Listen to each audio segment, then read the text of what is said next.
সম্মানিত ভিউয়ার্স এবং প্রিয় শিক্ষার্থীগণ, আসসালামু আলাইকুম। RS TV channel English learning টিউটোরিয়ালে আপনাদেরকে স্বাগত। বরাবরের মতো নতুন আরেকটি ভিডিও নিয়ে আপনাদের সামনে হাজির হলাম, যা অনর্গল ইংরেজিতে কথা বলতে গুরুত্বপূর্ণ ভূমিকা পালন করবে। আজকের এই ভিডিওতে আপনারা দেখতে পাবেন ট্রান্সলেশনের পাশাপাশি বিভিন্ন টেন্সসমূহ চেনার উপায়। ওকে ভিউয়ার্স, তাহলে চলুন শুরু করা যাক।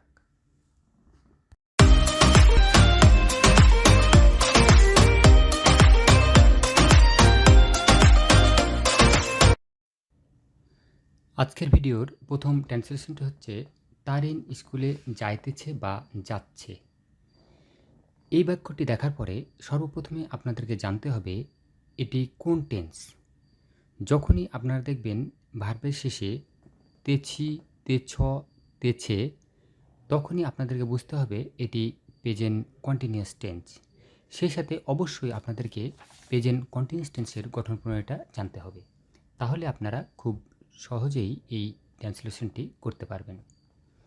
প্রেজেন্ট কন্টিনিউয়াস টেন্সের গঠন প্রণালীটা হচ্ছে প্রথমে subject plus auxiliary verb am is are plus মূল ভার্বের সাথে আইএনজি যোগ প্লাস অবজেক্ট।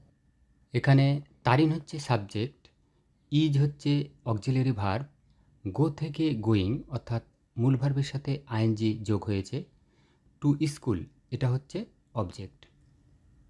এর পরের বাক্যটি হচ্ছে সে গতকাল ঢাকা গিয়েছিল। যখনই দেখবেন কোনো বাক্যের ভার্বের শেষে ল লে লাম আছে, তখনই আপনাদের বুঝতে হবে এটি past indefinite tense. Past indefinite টেন্সের গঠন প্রণালীটা হচ্ছে প্রথমে সাবজেক্ট, এরপর মূল ভার্বের পাস্ট ফর্ম প্লাস অবজেক্ট। তাহলে এর ইংরেজি হবে he went to Dhaka yesterday.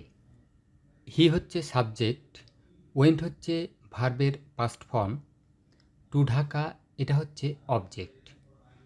তাহলে আপনারা নিশ্চয় বুঝতে পেরেছেন পাস্ট ইনডিফিনিট টেন্সের ট্রান্সলেশনটি কিভাবে করতে হয়।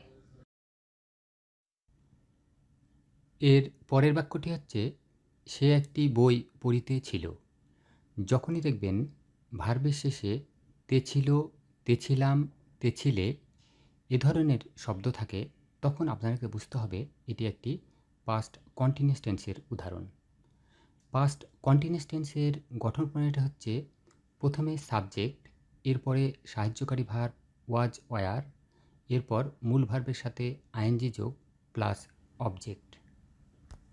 তাহলে এর ইংরেজি হবে হি ওয়াজ রিডিং এ বুক। হি হচ্ছে সাবজেক্ট, ওয়াজ হচ্ছে সাহায্যকারী ভার্ব বা অক্সিলিয়ারি ভার্ব, রিড থেকে রিডিং অর্থাৎ মূল ভার্বের সাথে আইএনজি যোগ হয়েছে, এ বুক এটা হচ্ছে অবজেক্ট। এর পরের ট্রান্সলেশনটি হচ্ছে সামিনা বাজারে যাবে।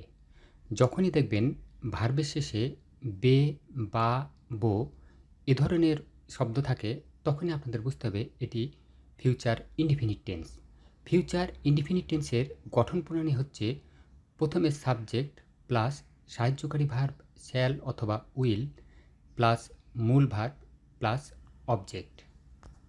তাহলে এর ইংরেজি হবে Samina will go to market.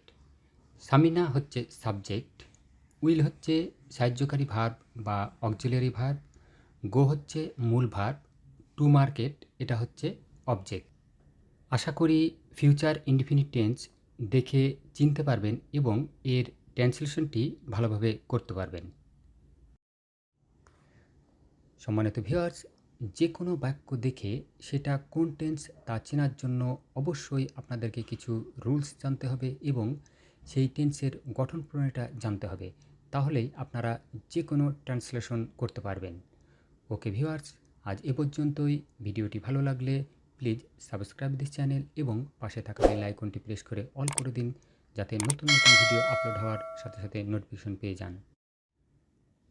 পরবর্তী ভিডিও দেখার আমন্ত্রণ জানিয়ে এখানেই শেষ করছি। আল্লাহ হাফেজ।